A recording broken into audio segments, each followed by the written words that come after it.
भारतीय उपमहाद्वीप पर सन 1526 से लेकर सन 1857 तक मुगलों का शासन था। मुगल वंश का संस्थापक बाबर था। बाबर का जन्म 14 फरवरी 1483 ईस्वी को आज के उज्बेकिस्तान के फरगना शहर में हुआ था। बाबर की मृत्यु 26 दिसंबर 1530 ईस्वी को आगरे में हुई थी।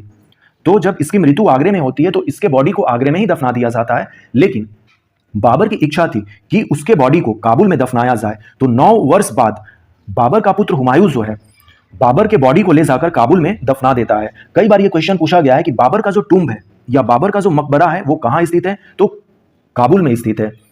सबसे पहले इस चीज को और देखेंगे हम लोग कि जब आगरे में इसे दफनाया गया था 9 सालों तक, तो आज जो जगह है जिसको हम लोग आराम बाग कहते हैं, आराम बाग में इसको दफनाया गया था। तो ये भी पूछा जाता है कि बाबर की मृत्यु के बाद उसे कहाँ दफनाया गया था, आगरे में। तो आगरे के आराम बाग में दफनाया गया था, फिर इसे 9 साल बाद काबुल में ले जाया गया। तो फाइनली अब जो है बाबर का टुम्ब कहाँ है, तो बाबर का टुम्ब जो है वो काबुल अफगानिस्तान में है।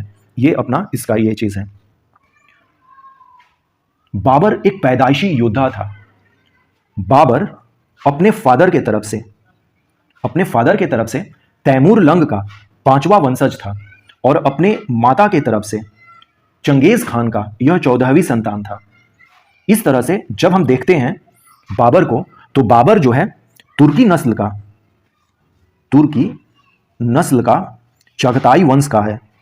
चगताई वंश का शासक ये कहलाएगा। इसका नस्ल क्या हो जाएगा, तुर्की नस्ल का चगताई वंश का है।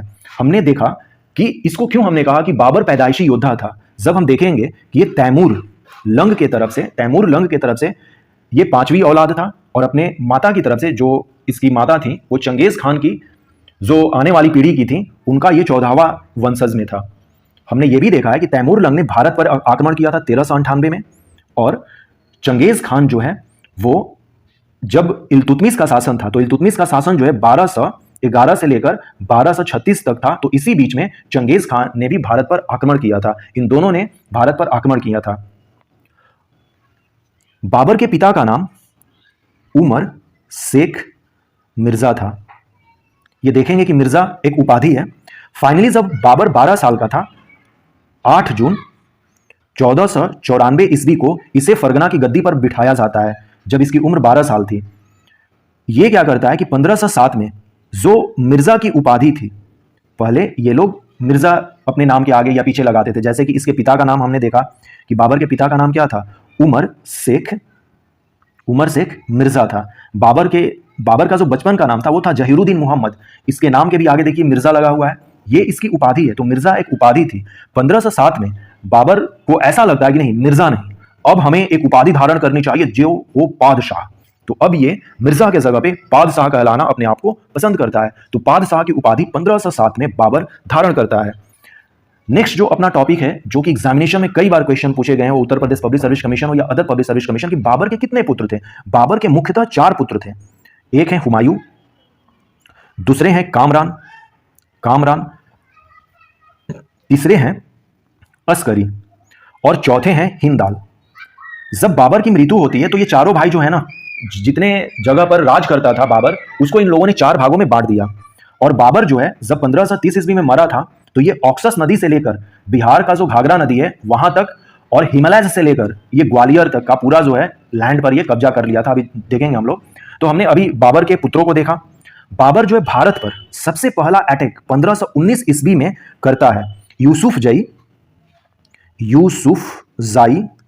जातियों के विरुद्ध। अभी हम और यूसुफजाई जो जाति है मुख्यतः आज का जो पाकिस्तान इलाका है वहां पे पाई जाती हैं। जैसे मलाला यूसुफजई है, तो वो भी यूसुफजई है, इन्हीं जाति से रिलेटेड है। तो उस इलाके में यूसुफजाई जाति रहती है जिस पर ये अटैक करता है और इन्हें हराता है। बाबर जो है पहली बार 1519 में भारत पर आक्रमण करता है यूसुफजई जातियों के विरुद्ध में। इस अभियान में बाबर ने बाजौर, 2 जगह है जो उसी इलाके में है, और भेरा को जीत लेता है। और फिर क्या करता है कि काबुल वापस चला जाता है। बाबर जो है खैबर दर्रे से भारत में इंटर करता है। अभी हम लोग जानते हैं कि हमारा जो कश्मीर है उसका एक पार्ट है खैबर पख्तूनख्वा। आज खैबर पख्तूनख्वा जो प्रोविंस है वो पाक ऑक्युपाइड कश्मीर के अंदर आता है, जो कि अभी पाकिस्तान का एडमिनिस्ट्रेशन वहां चलता है। तो खैबर पख्तूनख्वा जो है वहां पर खैबर दर्रा है, इसी से होकर बाबर जो है भारत में इंटर किया था। कई बार यह क्वेश्चन पूछा भी गया है कि बाबर जो है किस दर्रे से भारत में आया था, खैबर दर्रे से। और खैबर दर्रे है कहाँ, आज का जो हमारा जम्मू एंड कश्मीर इलाका है, तो जम्मू कश्मीर नहीं इलाका होगा आज जब हम कहेंगे इसको, तो आज जो है ये लद्दाख में है। ओके, जो खैबर पख्तूनख्वा जो प्रोविंस है उसमें लद्दाख वाले एरिया में ये पड़ेगा, जो कि अभी पाकिस्तान के अंडर में है। 1519 के बाद अब हम चलते हैं 1525 में। 1525 में इंडिया के दो लोग, एक पंजाब का शासक है जिसका नाम है दौलत खां लोधी। ये भाई साहब इब्राहिम लोधी जो है, जो दिल्ली का शासक है 1525 में, उसके ये चाचा लगते हैं। ये कहते हैं कि इब्राहिम लोधी को अब मैं नहीं पसंद कर रहा हूं, आप आ जाओ, बाबर से कहते हैं, और इब्राहिम लोधी को हटाओ। और साथ ही साथ मेवाड़ का जो शासक है राणा सांगा, ये भी इनवाइट करता है कि आ जाओ और लोधी को हटाओ, यहां से इब्राहिम लोधी को हटाओ। तो 1525 में दो लोग भारत के हैं, एक दौलत खां लोधी है और एक राणा सांगा। ये बाबर को कहते हैं कि आप आओ, और यहां पर इब्राहिम लोधी नाम का एक शख्स है, ये जो कि दिल्ली की गद्दी पर बैठा हुआ है, उसको हटाना है। 1525 के बाद फाइनल डेट आता है 21 अप्रैल 1526। चांदनी चौक से 45 किलोमीटर दूर हरियाणा में पानीपत का मैदान, जहां पर एक तरफ बाबर की सेना होगी और दूसरी तरफ इब्राहिम लोधी की सेना होगी। इब्राहिम लोधी की सेना 1 लाख से भी ज्यादा है, बाबर के सेना में लगभग 12,000 सैनिक हैं। लेकिन फिर भी इस युद्ध में बाबर की जीत होती है और यहीं से मुगल वंश का स्थापना हो जाता है। पानीपत में कई लड़ाइयां लड़ी गई। जो मेजर लड़ाइयां हैं वो 3 लड़ाइयां हैं, अभी हम लोग देख लेते हैं। एक है पानीपत का प्रथम युद्ध, दूसरा है पानीपत का द्वितीय युद्ध, तीसरा है पानीपत का तृतीय युद्ध। तो पानीपत का जो प्रथम युद्ध है, अभी जस्ट हम लोगों ने देखा कि ये 21 अप्रैल 1526 को होती है। एक तरफ बाबर और एक तरफ इब्राहिम लोधी, ये दोनों के बीच में होती है, जिसमें कि बाबर जीत जाता है, इब्राहिम लोधी हार जाता है। सेकेंड जो बैटल ऑफ पानीपत है, अर्थात कि पानीपत का द्वितीय युद्ध, वो होता है 5 नवंबर 1556 को। एक तरफ अकबर है, अकबर बाबर का पोता है, और एक तरफ है हेमू हार जाता है, अकबर जीत जाता है। बैटल ऑफ पानीपत 3 जो है, यानी कि पानीपत का तृतीय युद्ध, ये होता है, इसको फिर से हम लोग यहां कर लेते हैं, battle of Panipat third battle of Panipat, ये 14 जनवरी 1761 को होता है। एक तरफ दुरानी वंश है और एक तरफ मराठा वंश है, मराठास इसमें हार जाते हैं, दुरानी जीत जाते हैं। दुरानी को जो मेन सैनिक था, यह था अहमद शाह दुरानी। अहमद शाह दुरानी को ही अहमद शाह अब्दाली कहा जाता है। तो ये दोनों चीजें एक ही है, अहमद शाह दुरानी और अहमद शाह, मैं लिख भी देता हूं इसको, अहमद शाह अब्दाली, दोनों एक ही व्यक्ति है। क्योंकि इन लोगों का जो वंश था दुरानी था, इसलिए ये अपने नाम में दुरानी भी रखते थे। लेकिन अहमद शाह अब्दाली भी देखें तो अहमद शाह दुरानी ही है, ये दोनों है। तो थर्ड बैटल ऑफ पानीपत जो है अहमद शाह अब्दाली और मराठों के बीच में होती है, जिसमें कि मराठा हार जाते हैं। ये तीनों बैटल हमने देखा। तो लेकिन हमें तो अभी केवल फर्स्ट जो बैटल है ना पानीपत का, जो कि 21 अप्रैल 1526 को लड़ा गया है पानीपत के मैदान में बाबर और इब्राहिम लोधी के बीच में। बाबर जो है इस युद्ध में उज्बेकों की तुलगमा युद्ध पद्धति, इसे नोट करेंगे, ये कई बार एग्जामिनेशन में पूछा जा चुका है पद्धति। ये उज्बेकों की तुलगमा युद्ध पद्धति है, तथा तोपों को सजाने में, तोप को कैसे हम सजाएंगे, उसमें उस्मानी विधि या इसी उस्मानी विधि को रूमी विधि भी कहते हैं, को इसने अपनाया। इसने बाबर ने तुलगमा युद्ध पद्धति और उस्मानी विधि को अपनाया। तुलगमा युद्ध पद्धति का मतलब हुआ कि युद्ध कैसे लड़ा जाए, उसको तुलगमा युद्ध पद्धति कहते हैं, नाम में है युद्ध पद्धति। लेकिन तोपों को रख रखाव, उसको सजाना कैसे है कि कहां पर कौन सा तोप रखेंगे तो ज्यादा हानि करेगा जो हमारा ओपोनेंट है उसको, तो उसको उस्मानी विधि कहते हैं या रूमी विधि कहते हैं। कभी जल्दी आपसे पूछा जाए कि उस्मानी विधि और तुलगमा युद्ध पद्धति में क्या डिफरेंस है, तो आई होप सो कि अब आपको डिफरेंस पता चल गया होगा कि दोनों अलग अलग हैं। इब्राहिम लोधी बुरी तरह से हारता ही नहीं है।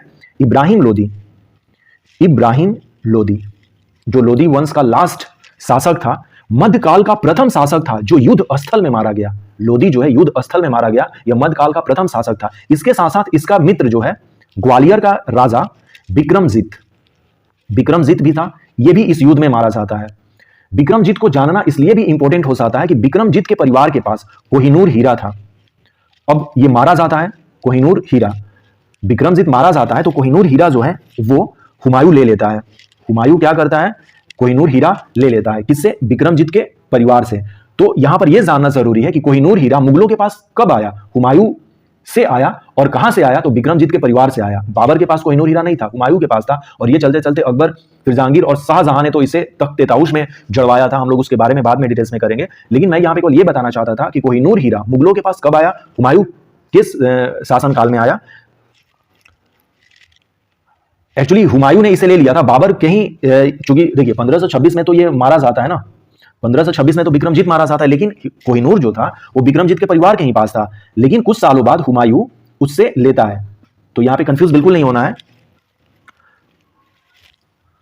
थोड़ा सा कुछ और इसमें हम लोग देख लेते हैं कि पानीपत के विजय के उपरांत जब बाबर काबुल जाता है, देखिए बाबर को काबुल बहुत प्यारा लगता है, ये बार बार काबुल जाएगा, मरने के बाद भी ये काबुल नहीं रहना पसंद करेगा। तो बाबर जब है काबुल जाता है तो वहां के लोगों को एक एक चांदी का सिक्का दान में देता है, इसलिए इस बंदे को कलंदर कहा गया। किसको? बाबर को। कई बार पूछा जाता है कि कलंदर किसको, जैसे आलमगीर कहते हैं ना कि औरंगजेब को आलमगीर की उपाधि दी गई थी, तो उसी तरह से कलंदर की उपाधि किसको दी गई थी? बाबर को दी गई थी। क्यों दी गई थी? क्योंकि इसने एक एक चांदी के सिक्के जो है हर एक काबुल वासियों को दिया था। बाबर जो युद्ध जीता था वो तोप खाने और तोपों के बदौलत जीता था। तो इसका जो तोप खाना का नेतृत्व कर रहा था, उस नेतृत्वकर्ता का नाम था, कई बार ये क्वेश्चन पूछा गया है, उस्ताद अली। उस्ताद अली और मुस्तफा खां, ये दो लोग जो हैं इसके तोप खाने के अधिकारी थे। 1526 खत्म हो जाता है। अब हम लोग आते हैं 17 मार्च 1527 ईस्वी को। जगह है खानवा। खानवा में खानवा का युद्ध होगा। खानवा जो है राजस्थान में है, जस्ट आगरे के पास। आगरा अपने उत्तर प्रदेश में पड़ जाता है और खानवा जो है राजस्थान में पड़ेगा, बॉर्डर ही इलाका ये। यहां पर 17 मार्च 1527 को खानवा का युद्ध होता है। एक तरफ बाबर है और एक तरफ राणा सांगा है। राणा सांगा को बुरी तरह से बाबर पराजित करता है और इसे हमेशा के लिए खत्म कर देता है राणा सांगा को। राणा सांगा पृथ्वीराज चौहान के बाद दूसरा व्यक्ति है भारत का जिसने कि सेल्फ पर, काफी इंपॉर्टेंट वर्ड है सेल्फ पर, इसको सेल्फ कॉन्फिडेंस नहीं था, तभी तो इन लोगों ने बाबर को बुलाया था और फिर बाबर ने इन्हीं लोगों को पीटा। आज जो हम लोग बात करते हैं आत्मनिर्भर भारत की, यदि किसी के पास सेल्फ नहीं है ना, वो इंसान पशु समान है।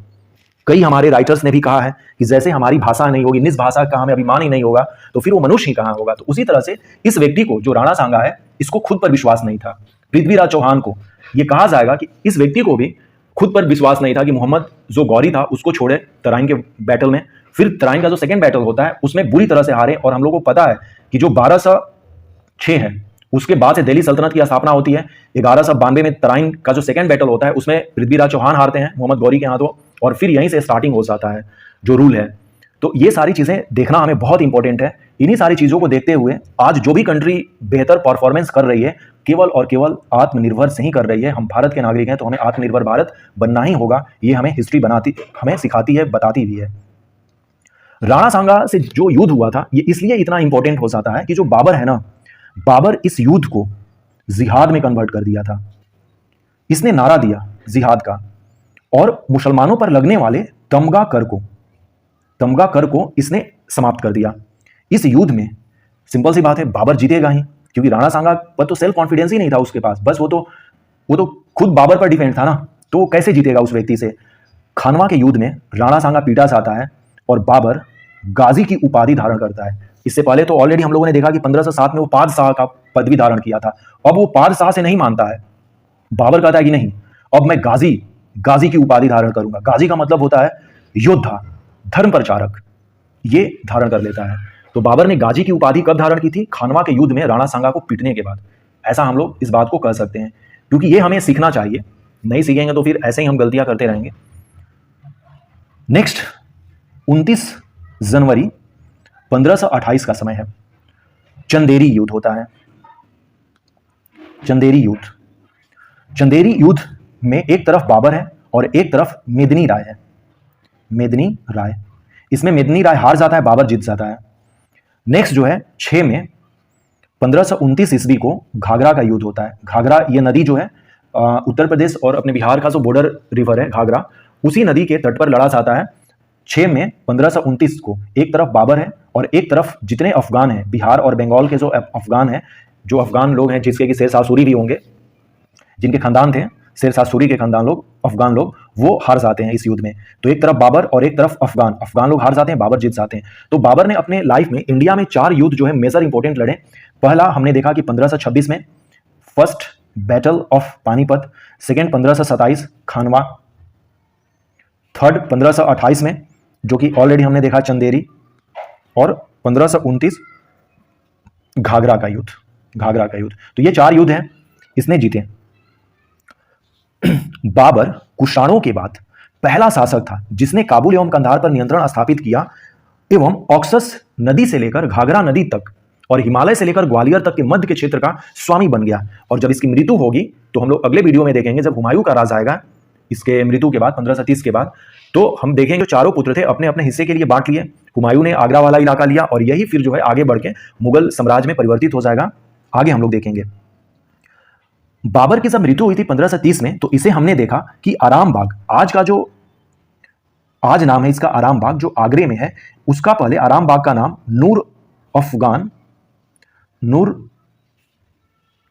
आराम बाग का ही नाम नूर अफगान बाग था। ओके, यहीं पर इसको दफनाया गया था और 9 साल बाद इसे फिर काबुल में ले जाकर दफना दिया गया बाबर को। बाबर ने तुर्की भाषा में अपनी आत्मकथा अर्थात कि अपने जीवन के बारे में इसने लिखा है एक किताब में, जिसका नाम है तुज़ुक-ए बाबरी। इसी तुज़ुक-ए बाबरी को बाबर नामा भी कहते हैं इसको। ओके, जो कि तुर्की भाषा में लिखी गई है। तुज़ुक-ए बाबरी किसके द्वारा लिखी गई है? बाबर के द्वारा लिखी गई है और तुर्की भाषा में लिखी गई है। अब इस बाबर नामा का जो फारसी अनुवाद है वो पायंद खां एवं अब्दुर रहीम खान खाना ये करेंगे फारसी में अनुवाद। इसी बुक का अंग्रेजी में अनुवाद, बाबरनामा का ही अंग्रेजी में अनुवाद इसी कर्ण एवं श्रीमती बेब्रिज करेंगी।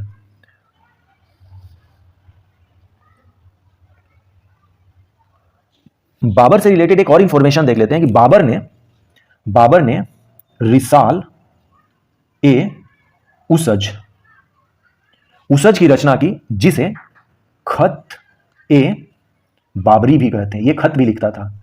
जैसे इसने अपनी आत्मकथा तुज़ुक-ए बाबरी, जिसे बाबरनामा कहते हैं, उसी तरह से ये खत भी लिखता था, जिसे रिसाल ए उसज कहते हैं। रिसाल ए उसज को ही खत ए बाबरी भी कहते हैं। तो ये कुछ इंफॉर्मेशन थी बाबर से रिलेटेड जो एग्जामिनेशन में पूछी जाती हैं।